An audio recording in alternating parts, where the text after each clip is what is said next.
नमस्कार दोस्तों, एडीजीएस क्लासेस पर आप सभी का स्वागत है। दोस्तों, हमने रेलवे ग्रुप डी का प्रैक्टिस सेट सीरीज स्टार्ट किया है। आज हम उसी प्रैक्टिस सेट सीरीज का सेट नंबर 3 को डिस्कस करेंगे।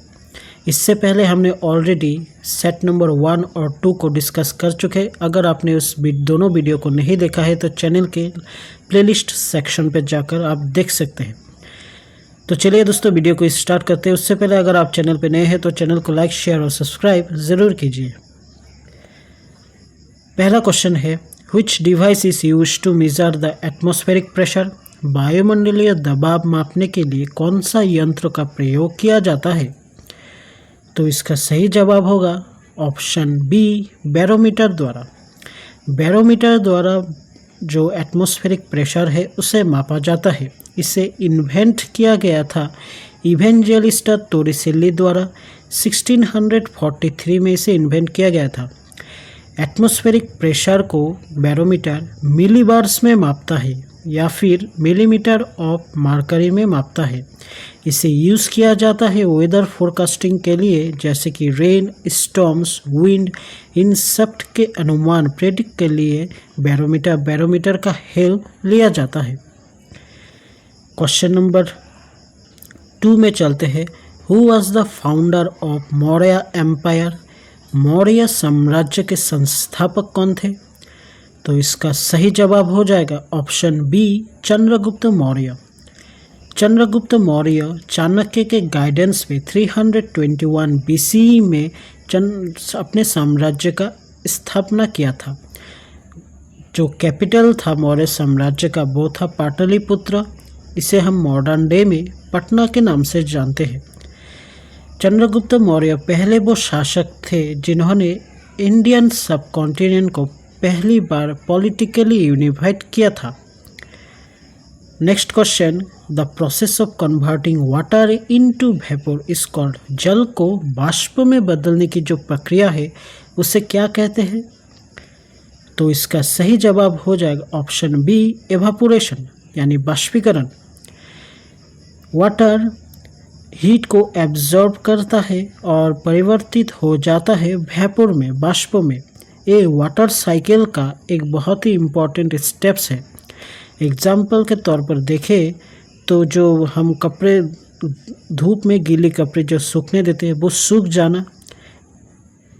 Next question, which Indian city is known as the city of joy? कौन सा भारतीय शहर सिटी ऑफ जॉय के नाम से जाना जाता है? तो इसका सही जवाब हो जाएगा ऑप्शन बी, कोलकाता शहर को। कोलकाता शहर को सिटी ऑफ जॉय कहा जाता है क्योंकि इसकी जो वाइब्रेंट कल्चर्स है, फेस्टिवल्स है और जो इमोशनल स्पिरिट है, भावनात्मक माहौल, उन सब के कारण कोलकाता को सिटी ऑफ जॉय कहा जाता है। कोलकाता 1911 तक ब्रिटिश इंडिया का कैपिटल भी था। कोलकाता शहर जाना जाता है दुर्गा पूजा के लिए, हावड़ा ब्रिज के लिए और लिटरेरी हेरिटेज के लिए कोलकाता शहर को जाना जाता है। Question number 5, what is the full form of CPU? CPU का पूरा नाम क्या है?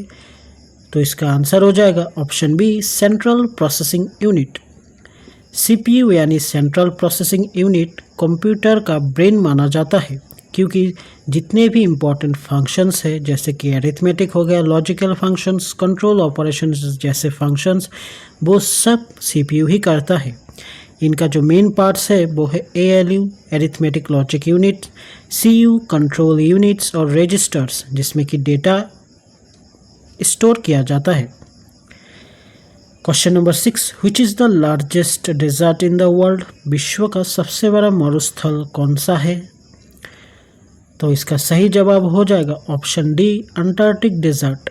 अंटार्कटिक डेजर्ट दुनिया का सबसे बड़ा कोल्ड डेजर्ट है। ये लगभग 14 मिलियन स्क्वायर किलोमीटर तक फैला हुआ है और ज़्यादातर समय ये बर्फ़ से ही ढका हुआ होता है और सालाना 50 मिलीमीटर से भी कम बारिश यहाँ पर होता है। अगर आपसे पूछे कि दुनिया का सेकंड लार्जेस्ट डेजर्ट कौन सा है, उसका आंसर हो जाएगा सहारा डेजर्ट, जो कि अफ्रीका में मौजूद है। अगर आपसे पूछे इंडिया का सबसे बड़ा डेजर्ट कौन सा है, तो इसका सीधा आंसर हो जाएगा थार डेजर्ट, जो राजस्थान में है। और अगर आपसे पूछे इंडिया का कोल्ड डेजर्ट कौन सा है, तो इसका सही जवाब हो जाएगा लद्दाख कोल्ड डेजर्ट। इम्पॉर्टेंट है दोस्तों, याद रखिएगा। Question number 7, who was the first women governor of Indian state? भारतीय राज्य का पहला महिला गवर्नर राज्यपाल कौन थी? तो इसका सही जवाब हो जाएगा ऑप्शन बी सरोजिनी नायडू। सरोजिनी नायडू 1947 में उत्तर प्रदेश के गवर्नर बनी थी, जो कि भारत का पहली महिला गवर्नर था। सरोजिनी नायडू फ्रीडम मूवमेंट में और इंडियन नेशनल कांग्रेस में बहुत ही महत्वपूर्ण भूमिका निभाई थी। Next question, which element is essential for photosynthesis? प्रकाश संश्लेषण के लिए कौन सा तत्व आवश्यक है? तो इसका आंसर हो जाएगा option B carbon dioxide gas. Plant use करता है कार्बन डाइऑक्साइड गैस, सनलाइट और वाटर, इन सब को यूज़ करके वो फूड यानी ग्लूकोज को प्रोड्यूस करता है, साथ में ऑक्सीजन भी रिलीज करता है। इन सब प्रक्रिया को ही कहते हैं फोटोसिंथेसिस यानी प्रकाश संश्लेषण। लीव्स में जो मौजूद क्लोरोफिल होता है वो सूर्य का सनलाइट कैप्चर करता है और फोटोसिंथेसिस के दौरान ऑक्सीजन रिलीज करता है, जो कि एक बायो प्रोडक्ट है। Next question, when was the Indian national Congress INC founded? भारतीय राष्ट्रीय कांग्रेस की स्थापना कब हुई थी? तो इसका सही जवाब है ऑप्शन ए 1985 को। 1985 को A.O. ह्यूम द्वारा जो कि एक रिटायर्ड ब्रिटिश ऑफिसर था, उन्होंने INC की स्थापना की थी। INC का जो पहला सेशन था वो हुआ था बॉम्बे में। इसके जो अध्यक्षता कर रहे थे उस टाइम वो था पहला उमेश चंद्र बनर्जी। अगर आपसे पूछे कि INC का इंडियन नेशनल कांग्रेस का पहला अध्यक्ष कौन था, तो उसका आंसर हो जाएगा उमेश चंद्र बनर्जी। नेक्स्ट क्वेश्चन में चलते हैं, which planet is known as the red planet? किस ग्रह को लाल ग्रह कहा जाता है? तो इसका सही जवाब हो जाएगा ऑप्शन सी मंगल ग्रह को, मार्स को। मंगल ग्रह में जो इसके सरफेस है उसमें बहुत मात्रा में आयरन ऑक्साइड मौजूद है, जिसके कारण मंगल ग्रह लाल नज़र आता है। सूर्य के दूरी के क्रम में अगर देखा जाए तो मंगल ग्रह 4th नंबर पे आता है। इंडिया ने मंगल मिशन 2013 को लॉन्च किया था, जो कि ऐसा करने वाला एशिया का पहला नेशन बना था, जो कि पहुंचा था मार्स ऑर्बिट में। Next question, which gas is used for the preparation of the soda water? Soda water बनाने में कौन सी गैस प्रयोग की जाती है? तो इसका सही जवाब हो जाएगा option C carbon dioxide gas. Carbon dioxide gas को वाटर में मिलाया जाता है, पूरा एक दबाव में, एक प्रेशर में CO2 गैस को पानी में डिज़ोल्व किया जाता है, मिलाया जाता है, जिससे कि क्या होता है, वाटर कार्बोनेट वाटर में परिवर्तित हो जाता है, जिसके कारण जो सोडा ड्रिंक्स है वो खट्टा स्वाद आता है, टेंगी टेस्ट आता है और फिजीनेस भी आता है। जैसे कि कोका कोला हो गया, पेप्सी, स्प्राइट, इन सब में जो CO2 गैस है इसका यूज़ किया जाता है। Question number 12, which article of the Indian constitution deals with the fundamental duties?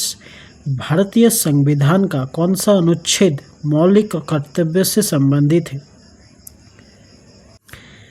तो इसका आंसर हो जाएगा ऑप्शन सी अनुच्छेद 51A।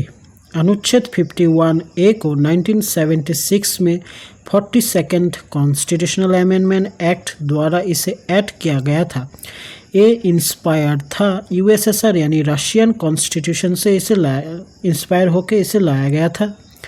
इसमें कुल 11 फंडामेंटल ड्यूटीज हर एक इंडियन सिटीजन्स के लिए लिस्टेड किया गया है।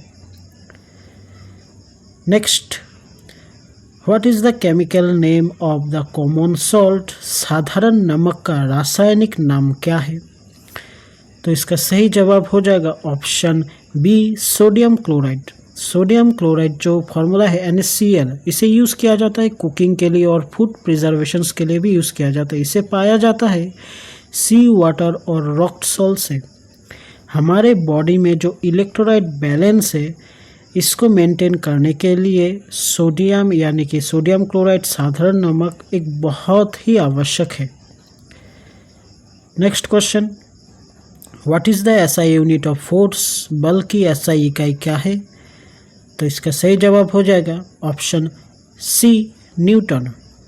इसे नाम दिया गया सर आइजैक न्यूटन के नाम पर। 1 किलोग्राम मास को 1 मीटर पर सेकंड स्क्वायर से अगर एक्सेलरेशन यानी त्वरण दिया जाए, जो बल लगता है उसी को हम 1 न्यूटन के बराबर मानते हैं। इसका जो फॉर्मूला है वो है फोर्स बराबर मास इनटू एक्सेलरेशन। ये बहुत ही इम्पोर्टेंट फार्मूला है दोस्तों, याद रखिएगा। फोर्स बराबर होता है mass into acceleration. Next question, who wrote the Indian national anthem? भारतीय राष्ट्रीय गान किसने लिखा था? कन्फ्यूज मत होइए दोस्तों, गान बोला है यहाँ पर, एंथम बोला है। तो इसको लिखा था ऑप्शन ए रविंद्रनाथ टैगोर जी ने। रविंद्रनाथ टैगोर जी ने इसे 1911 में बंगाली में लिखा था, जनगण मन। बाद में 24 जनवरी 1950 को इसे क्या किया गया, नेशनल एंथम के रूप में एडॉप्ट किया गया।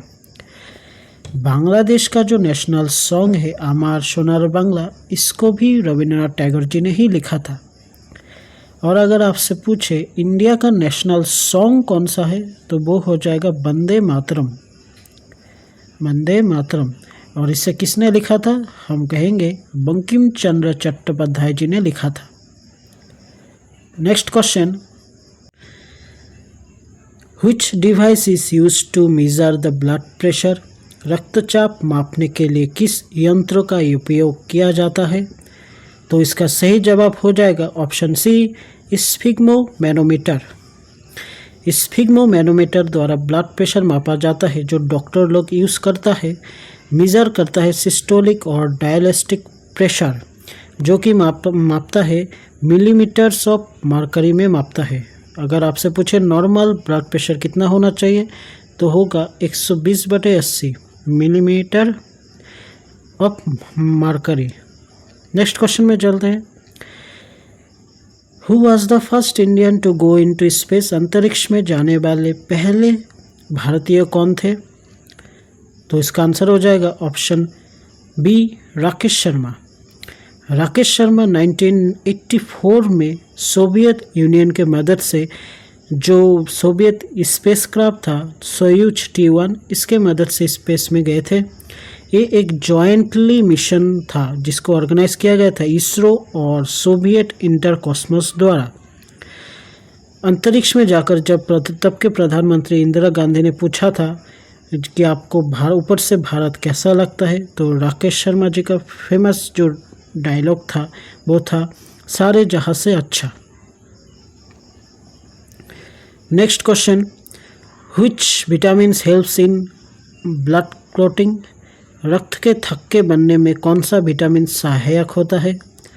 तो इसका ऑप्शन सही आंसर हो जाएगा option K, option B, option C vitamin के।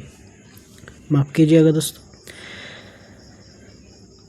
तो विटामिन के ब्लड क्लॉटिंग में और वुंड हीलिंग, घाव को भरने में बहुत ही मददगार साबित होता है।